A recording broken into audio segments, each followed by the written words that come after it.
अंधकार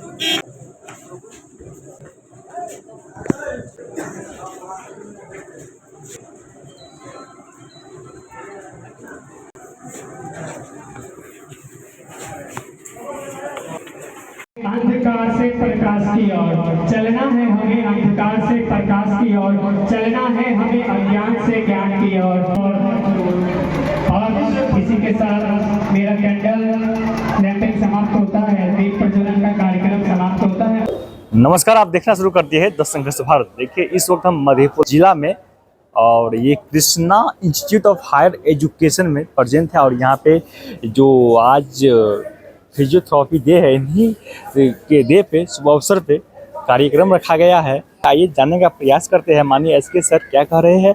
world physiotherapy day, तो SK Mandal group of institutions के अंतर्गत आने वाले सभी संस्थानों के छात्रों और शिक्षकों का क्या कहना है। आज सर्वप्रथम यहाँ उपस्थित सभी प्रिंट एवं इलेक्ट्रॉनिक मीडिया के मेरे सहयोगी आप सबों को और आप सबों के दर्शकों को मैं सर्वप्रथम नमस्कार करता हूँ। आज वर्ल्ड फिजियोथेरेपी डे है। पूरे विश्व में आज के दिन फिजियोथेरेपी दिवस के रूप में मनाया जाता है। सबसे महत्वपूर्ण बात जो आज की है फिजियोथेरेपी से संबंधित, जब किसी भी कोई बड़ा बीमारी होता है लोगों को समाज में, तो एलोपैथिक के साथ साथ कुछ फिजियोथेरेपी के माध्यम से उनका उपचार कराया जाता है। और बहुत ऐसे भी बीमारी होता है जिसका सिर्फ फिजियोथेरेपी में ही उपचार होता है। तो फिजियोथेरेपी एक ऐसा सब्जेक्ट है जिसके माध्यम से जो मरीज नहीं ठीक होते हैं बहुत सारे बीमारी में, वो इसके माध्यम से ठीक होते हैं।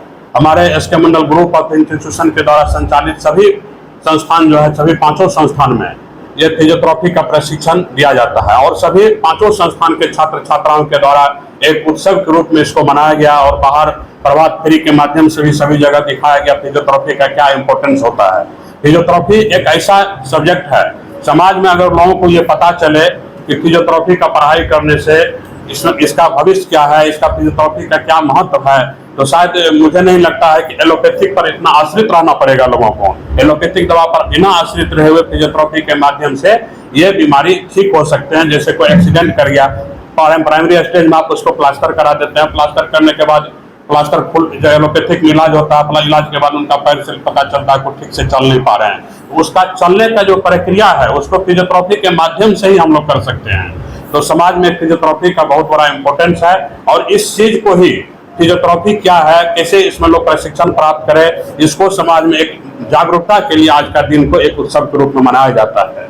सबसे अहम बात यह है कि ये जागरूकता हम लोग करें कहाँ, तो ये आपके माध्यम से आज आप सबों को इसलिए यहाँ एकत्रित हुए हम लोग आज एक जगह इकट्ठा हुए हैं कि ये फिजियोथेरेपी का जो उत्सव है इसको एक जागरूकता के लिए हम लोग समाज में इस चीज को बाहर निकाले और समाज में लोगों को बता दें कि फिजियोथेरेपी क्या होता है। अगर आज के बच्चे जो इंटर बायोलॉजी से पास किए हैं और वो अभी बेरोजगार भर पे बैठे हुए हैं, फिजियोथेरेपी में नामांकन कराने का भी अधिकतम उम्र निश्चित नहीं किया गया है। 17 साल से नामांकन शुरू होता है, अधिकतम उम्र उनका जो भी रहे फिजियोथेरेपी का कोर्स कर सकते हैं। इंटर बायोलॉजी से पास होना चाहिए, 4 साल का ये कोर्स होता है।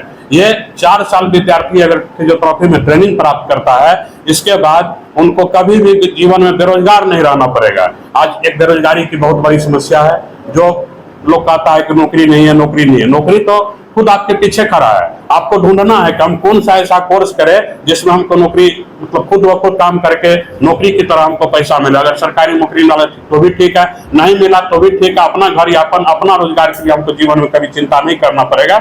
इसके लिए अगर आप इंटर बायोलॉजी से पास करते हैं और उसका फिजियोथेरेपी का ट्रेनिंग प्राप्त करते हैं, तो कहीं भी आप अपने घर पर अगर बैठे हैं, घर के बाहर में फिजियोथेरेपी का जो क्लिनिक सेटअप के लिए होता है बहुत कम पैसे में हो जाता है। फिजियोथेरेपी का अगर आप अपने दरवाजे पर गांव में क्लिनिक सेट कर लेते हैं तो आप दिन में 2 मरीज को देखिएगा तो एक मरीज से 500 रुपया फीस लेते हैं, 1000 रुपया पर डे आपका इनकम होगा, जिस हिसाब से 30,000 रुपया आपका पर डे इनकम होगा। अगर गाँव में 4 साल, आपके मुरलीगंज में ये कॉलेज है, मुरलीगंज में 4 साल का ट्रेनिंग प्राप्त करके आप अगर 30,000 रुपया महीना अपने घर पे ही कमाएंगे तो शायद दिल्ली और पंजाब और बाहर कमाने जाने से बेहतर है कि आप इस चीज का प्रशिक्षण प्राप्त करें।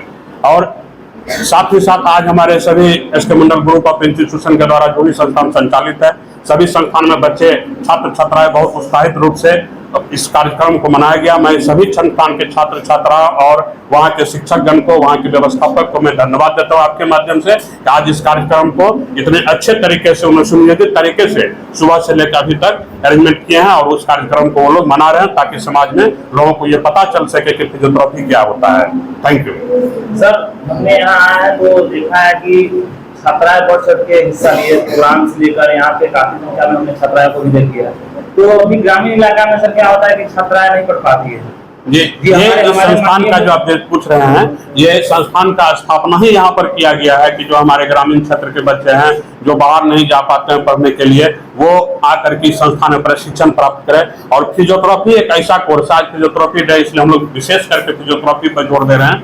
फिजियोथेरेपी एक ऐसा कोर्स है जो हमारे बिहार सरकार के माननीय मुख्यमंत्री जी के एक मतलब मेधावी योजना है, स्टूडेंट क्रेडिट कार्ड योजना। मुख्यमंत्री जी बोले थे बेटी बचाओ बेटी पढ़ाओ ये नारा। जी बिल्कुल, बेटी बचाओ बेटी पढ़ाओ का नारा हमारे माननीय मुख्यमंत्री जी दिया और उनको पढ़ाने के लिए छात्र हो या छात्रा, हमारे माननीय मुख्यमंत्री का एक ड्रीम प्रोजेक्ट जो चल रहा है अभी जब से, ये आप जान रहे हैं कि आर्थिक फल युवाओं को, उनका जो 7 निश्चय कार्यक्रम हमारे बिहार सरकार का 7 निश्चय कार्यक्रम की योजना के अंतर्गत आर्थिक फल युवाओं को बल के अंतर्गत स्टूडेंट क्रेडिट का योजना है। इस फिजियोथेरेपी कोर्स में प्रशिक्षण प्राप्त करने के लिए सरकार के द्वारा भी 4 लाख रुपया का लोन, शिक्षा लोन जो है स्टूडेंट क्रेडिट कार्ड के माध्यम से जिन छात्र छात्राओं का 17 से 25 साल के बीच में उम्र है उनको लोन प्रोवाइड कराया जाता है। और फिजियोथेरेपी कोर्स जब समाप्त होगा, समाप्त होने के उपरांत जो है वो जब 6 महीना बीतेंगे तब वो किस्त में वो पैसा उनको सरकार को वापस करना पड़ेगा। तो दोनों ही स्थिति में एक हमारे संस्थान में भी यहाँ पर जो गरीब मेधावी छात्र उनके लिए हम लोग राष्ट्रीय स्कॉलरशिप परीक्षा का आयोजन किए थे, उसके माध्यम से भी हम लोग निःशुल्क प्रशिक्षण कराए कई छात्र छात्राओं का, और सरकार के माध्यम से भी प्रशिक्षण के लिए उनका स्टूडेंट क्रेडिट कार्ड के माध्यम से ऋण दिया जा रहा ताकि वो किसी भी छात्र छात्राओं का पढ़ाई से वंचित नहीं रहे। अच्छा सर, ये अभी चिकित्सा के क्षेत्र में देखा जाए तो फिजियोथेरेपी बहुत ही अपना इम्पोर्टेंस रखता है, तो बिहार के छात्रों को क्या संदेश देना चाहते हैं? बिहार के छात्र छात्राओं को मैं संदेश दूंगा कि अगर वो इंटर बायोलॉजी से पास करके डॉक्टरी के लाइन में, मेडिकल के लाइन में अपना भविष्य बनाना चाहते हैं, वो फिजियोथेरेपी का कोर्स करें। और इस कोर्स का भविष्य तो हम इससे पहले बता ही चुके हैं, भविष्य में इस कोर्स को करने के बाद कोई भी आदमी बेरोजगार नहीं रहेगा। वो थोड़ा सा रकम में, मतलब कम से कम आइटम सामान जो होता है, इसका जो सामान होता है फिजियोथेरेपी का क्लिनिक खोलने के लिए बहुत कम पैसे में होते हैं, वो क्लिनिक अपने दरवाजे पर बैठाएंगे और 1000 रुपया 500 रुपया कमाने के लिए उनको कहीं सोचना नहीं पड़ेगा। क्योंकि ये एक ऐसा है कि एलोपैथिक से लोगों का जैसे ही दूरी बढ़ेगा, एलोपैथिक में जो चीज का इलाज कम होता है उसको आप फिजियोथेरेपी के माध्यम से कर सकते हैं। इसकी समाज में हम लोगों को जानकारी देना है और फिजियोथेरेपी को बढ़ावा देना है, इसके लिए आज हम लोग इकट्ठा हुए यहाँ पे।